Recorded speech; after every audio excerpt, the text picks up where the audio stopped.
Bullet train নামটা শুনলেই কেমন একটা ছবি ভেসে ওঠে তাই না?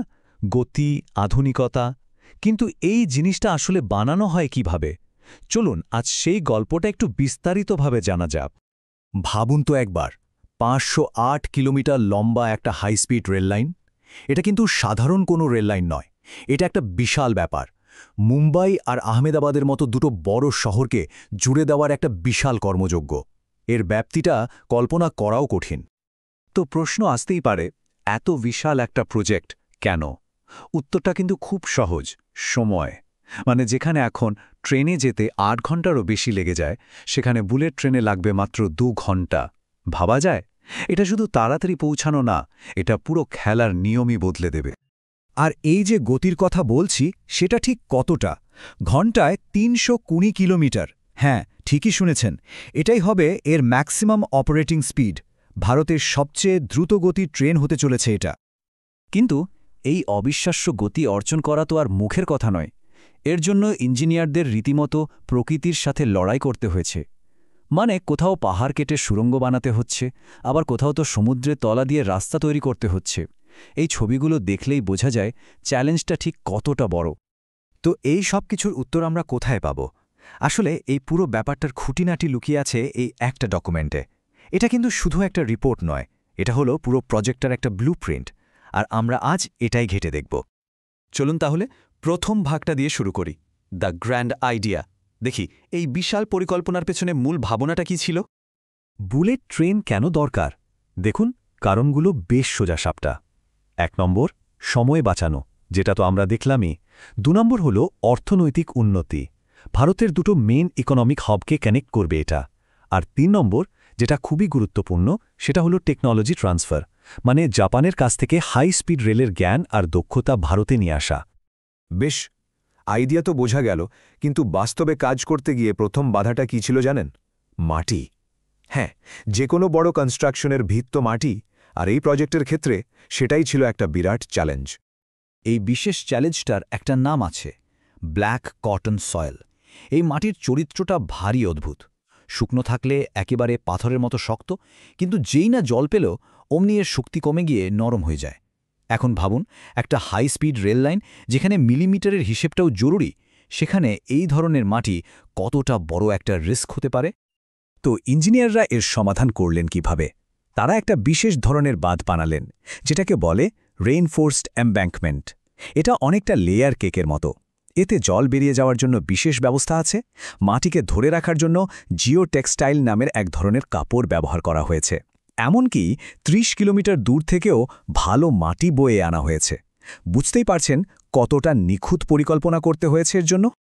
তো মাটির সমস্যা তো গেল, এবার চলুন নজর দিই সেই বিশাল স্ট্রাকচারগুলোর দিকে, যেগুলো দিয়ে এই রেল লাইনটা পাতা হয়েছে, মানে ব্রিজ, ভায়াডক্ট আর টানেল। এই প্রজেক্টটা যে কত বড় সেটা বোঝানোর জন্য শুধু একটা উদাহরণ দিই।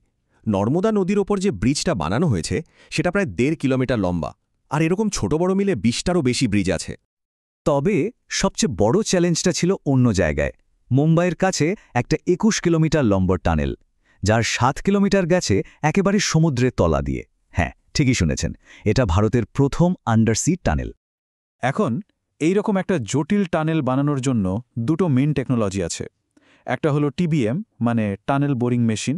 এটাকে ভাবতে পারেন একটা দৈত্যাকার ড্রিল মেশিনের মতো। আর আরেকটা হলো এনএটিএম, যেখানে একটু একটু করে মাটি কেটে টানেলটাকে মজবুত করা হয়। কোন জায়গায় কোনটা ব্যবহার হবে সেটা ঠিক করা হয় সেখানকার মাটির অবস্থা দেখে। ওকে, ট্র্যাক, টানেল এসব তো হলো। এবার আসা যাক আসল জিনিসে, মানে যে ট্রেনটা চলবে তার কথায়। বলা যেতে পারে প্রজেক্টের হার্ট। ডিজাইনের ক্ষেত্রে সবচেয়ে গুরুত্বপূর্ণ বিষয় কি? এই ডকুমেন্টের একটা লাইনেই সব পরিষ্কার করে দেয়। নিরাপত্তার নিশ্চয়তা দেওয়াই সবচেয়ে গুরুত্বপূর্ণ মিশন। মানে স্পিড বা আরামের থেকেও বড় হলো সেফটি। এটাই ১ নম্বর প্রায়োরিটি। আর সেফটির কথা বললে ভূমিকম্পের বিষয়টা তো আসবেই। জাপানের শিনকানসেন টেকনোলজি থেকে শেখা হয়েছে। এখানে একটা দারুণ সিস্টেম আছে। ভূমিকম্পে প্রথম হালকা কাঁপুনিটা ধরার সাথে সাথেই সঙ্গে সঙ্গে পুরো লাইনের পাওয়ার অফ হয়ে যায়, আর অটোমেটিক এমার্জেন্সি ব্রেক লেগে ট্রেনটা থেমে যায়। অসাধারণ, তাই না? আচ্ছা, এবার যদি আমরা বিশ্বের অন্য হাই স্পিড ট্রেনের সাথে এর তুলনা করি, যেমন ধরুন জার্মানির ICE3, দেখা যাচ্ছে জাপানের শিনকানসেন E5-এর ওপর ভিত্তি করে বানানো এই ভারতীয় ট্রেনটা অনেক হালকা। আর হালকা হওয়ার মানেই হলো এটা অনেক বেশি এনার্জি এফিশিয়েন্ট, মানে ডিজাইনের ফোকাসটা শুধু পাওয়ারের উপর নয়, এফিশিয়েন্সির উপর। বেশ, তাহলে ট্রেনও রেডি। এবার ফাইনাল স্টেপ, এই পুরো বিশাল পরিকাঠামোকে যাত্রীদের জন্য তৈরি করা। হাই স্পিড লাইনের ট্র্যাক বসানো কিন্তু সাধারণ লাইনের মতো নয়। এখানে পাথরের কুচি ব্যবহার করা হয় না, একটা বিশেষ সিস্টেম ব্যবহার করা হয় যার নাম স্ল্যাব ট্র্যাক। ব্যাপারটা কীরকম?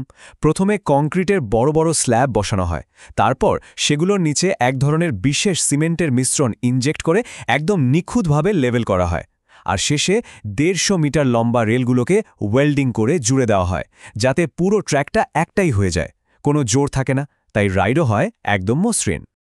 এই ছবিটা দেখলেই ব্যাপারটা আরও পরিষ্কার হবে। একটা ক্রেন দিয়ে কিভাবে ট্র্যাকের একটা অংশকে জায়গায় বসানো হচ্ছে। এই ধরনের নিখুঁত কাজের জন্য যে কী পরিমাণ ভারী যন্ত্রপাতি আর দক্ষ লোকের দরকার হয় তা সহজেই অনুমান করা যায়। তার মানে বুঝতেই পারছেন, এই প্রজেক্টটা কিন্তু শুধু লোহা, সিমেন্ট বা কংক্রিটের গল্প নয়। এর একটা খুব বড় দিক হলো জ্ঞান আর দক্ষতা তৈরি করা। টেকনোলজি ট্রান্সফারের অংশ হিসেবে জাপানি এক্সপার্টরা ভারতীয় ইঞ্জিনিয়ার আর কর্মীদের ট্রেনিং দিচ্ছেন। এর ফলে ভবিষ্যতে ভারত একাই এই ধরনের প্রজেক্ট করতে পারবে। তো সব মিলিয়ে আমরা কি দেখলাম? এই মেগা প্রজেক্টটা দুটো শহরকে মাত্র 2 ঘন্টায় জুড়ে দেবে, এটা ঠিক। কিন্তু প্রশ্নটা হলো, এটা আর কি জুড়বে? আমার মনে হয় এটা শুধু শহরকে জুড়বে না, এটা অর্থনীতি, প্রযুক্তি আর সর্বোপরি দেশের ভবিষ্যতের সম্ভাবনাকেও এক সুতোয় বাঁধবে। এই সংযোগের আসল প্রভাব কতটা গভীর হবে তার উত্তরটা হয়তো সময়ই আমাদের দেবে।